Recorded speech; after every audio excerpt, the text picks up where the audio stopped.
Good morning, good afternoon, and good evening to all everywhere. I'm Tanetta, and I am getting ready to start my series that will lead up to a live domestic violence conversation.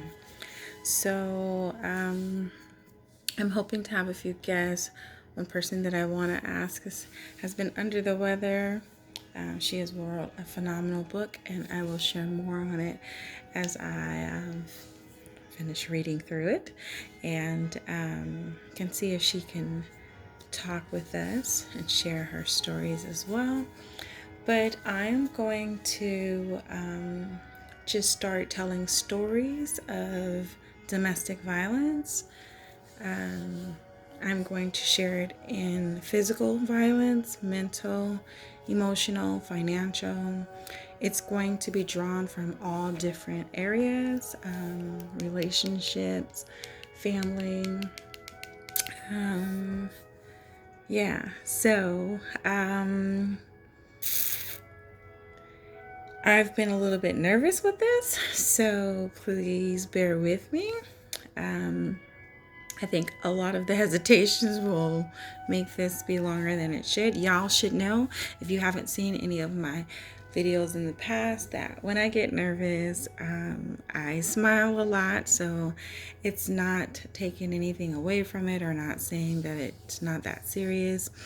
It's part of how I handle my anxiety. It becomes mismatched with the emotions, with partly growing up with having a father that was that groomed me into indecisiveness and not really knowing how to match emotions. But I'm growing. So what I want to continue to say on this journey is broken I was. Healing I am. And learning most definitely. And yeah. So yeah. I think the music is throwing me off. But anyway, I have a lot of things that I say, and I think through this series, I just want to remember to say, broken, I'm not. Healing, I am. Victorious, I rise. And saved and forgiven through God. So I am learning day by day, and I die daily, but I rise daily as well. And so I'm forgiven daily. I have mercies. My stories are me being vulnerable, and I am knowing that there will be a lot of negativity, but just keep going. My goal, or hit the dislike button. My goal is really just to help those who can identify and know and understand. So me sharing these stories are me becoming very transparent, um, and I'm finally in a space where I'm healed enough that my stories are no longer putting me in a place where I am a victim. Not at all. And no longer do I, because I can't say that I really accept it. I just let people victimize me by going, oh, I'm so sorry. I don't need a pity party, because that's where I'm at in my life. Everything happens for a reason, and to God be the glory. So let me move forward. I do not know which story I'm going to tell, but I am obedient. When God says get on, I am there. And so it is nighttime. I'm ready to go to bed, but I'm needing to get the series out. I don't know how often they're going to upload. As soon as God says now, I'm going to do them until we get to the place of having the online live streaming conversation. And so, let's see. So I can tell this story. I will not be telling stories in the order, and I will not be sharing in particular who did whatever. I have grown and have moved on, and keep my assailants in prayer. I have seen positive changes from the men who've assaulted me, abused me, and then there are men that I stay totally away, with all due respect to my healing and hopefully theirs. So, so they will not be in a particular order. They will not be from, you know, they just will not. Whatever stories come is where they'll be. I think the only one that I may identify is my father. All others will just, even if it's a husband, I might say boyfriend. If it's a boyfriend, I might say husband, just because their identity is really not important. What's most important is the story itself. I don't think I'll be talking too much about triumphs in my stories. They will literally just be what has happened. And I think my triumphs will come towards the end, right before the live stream, or right during the live stream, before I have a conversation with whoever gets on there. If it's one person, then it was worth it. Okay, so the story I'm going to tell is, I don't think people recognize what domestic violence is, and they are very limited on what they believe domestic violence is. So I think that I'll start with stalking. I think I'm going to start with stalking. There are physical abuse, which everybody is familiar with. There's emotional abuse,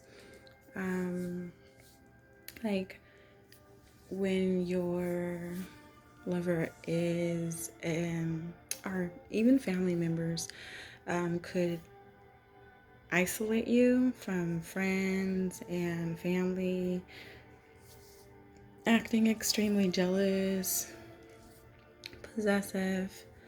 And I have most of those coming from Understanding Domestic Violence, which is from the county of San Diego. That's where my notes are coming from, giving you the definition.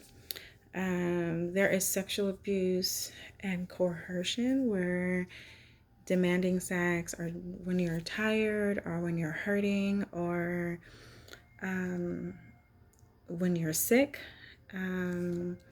Maybe you're incoherent because you're taking medication, or a sexual act that just is not okay with you. It's against what you believe, or you've said, I'm not happy with this, even though that might be your spouse. You don't want to do that, and definitely you've had those conversations hopefully before you got married. So even if they're your spouse, they could sexually abuse you. Also could coerce you to have sex, like threesomes or orgies, or swapping because you're married, feeling like you're obligated to do so. Financial abuse, forbidding you to work, not sharing how much is in the bank account, not telling you how much they're making. You're supposed to be a couple, especially if you're married. I really just want to press this on if you're married. I mean, if you're a couple that you guys are separated, you live in two different houses, or you're not married, then you're not obligated to share all of your finances. But you still can abuse someone not being married by always saying, I don't have any money, and so you make the other significant other pay for things all of the time and making them feel guilty about it. And you there's other things, but I'm just trying to just hit the surface. And then there's stalking, which could include showing up unexpectedly, virtually stalking on my social media. You could be showing up on there, sending me messages. And I just say me because I'm going to go into stalking. Even when you've been told, please don't contact me, don't email me, don't send me messages, don't show up at my house, don't show up at my job. Any of those things are a violation. Don't text me, don't call me. Continuing to do that would be stalking. Leaving unwanted gifts. I don't want the gifts. Please don't give me the gifts. I mean, sometimes people are just being modest, but if they're telling you, like, hey, I don't want the gifts because they're feeling like I don't think we're at that level, or the gifts are too expensive, or whatever, and they continue to come, it's a type of abuse. And let me see. Yeah, I think that's all they really have for, like, literally stalking in bushes and, showing up in cars or whatever. And literally, it's there.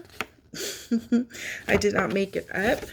There are some people who will be like, that is actually true. So, there you go.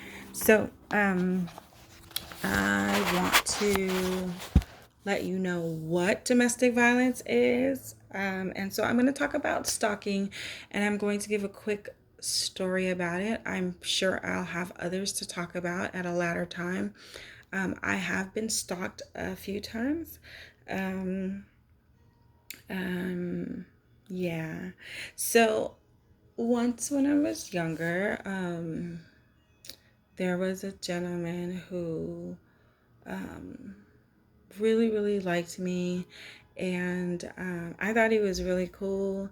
And we hung out and we laughed and everything. And he lived down the street from me. So I think his best friend lived down the street from me. So he hung out all the time. His best friend was like my play brother. So I trusted him, and he would come and I enjoyed him. And we would watch TV and eat, whatever, and it was just really cool. I thought he was real cool peeps.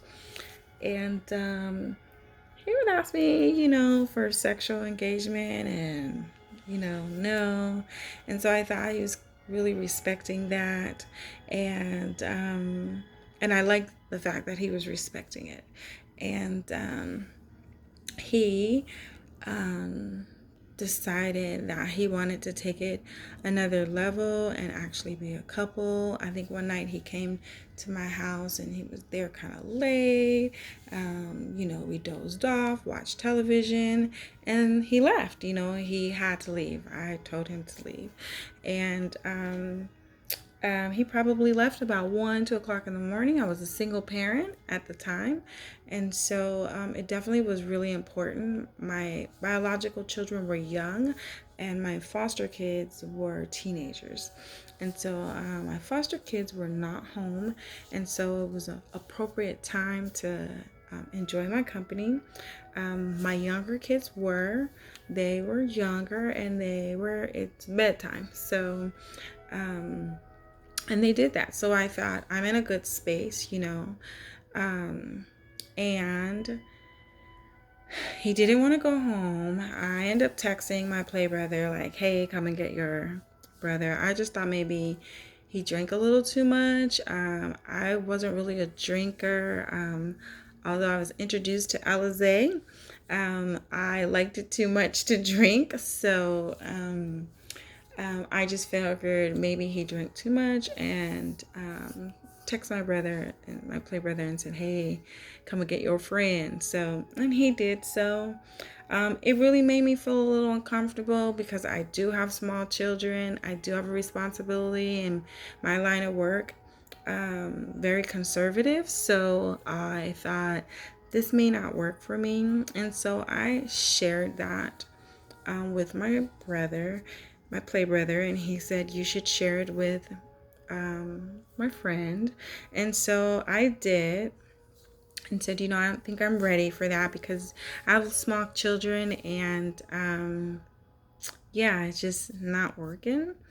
And at that time, he responded with showing up at my door, calling me nonstop, telling his friend, that my play brother that I wanted him and I'm playing tricks with him, and it was definitely not my intentions. And he started telling everybody we had sex. That was how he responded with rejection. He started telling like everybody, I think at first he started telling everybody we had oral sex. And my god brother was like, and it was during a time where you just did not perform the oral sex on somebody without really being in a relationship with them. And so my god brother was like, you sound stupid telling my play brother, you sound stupid telling everybody that this girl just got you to perform this and that's all you got out of it. And I was thinking, you got nothing out of it, and so my god brother was like, just, let me reverse psychology by telling him that, like, don't go around smearing your name. And it sounds corny. And so I don't really know if he stopped doing it or not. I know that he would show up around, he would be walking around my place. I would see him walking across the grass. We didn't have a fence, and it was multiple family units. And so, there wasn't a whole lot that I could say. It was very,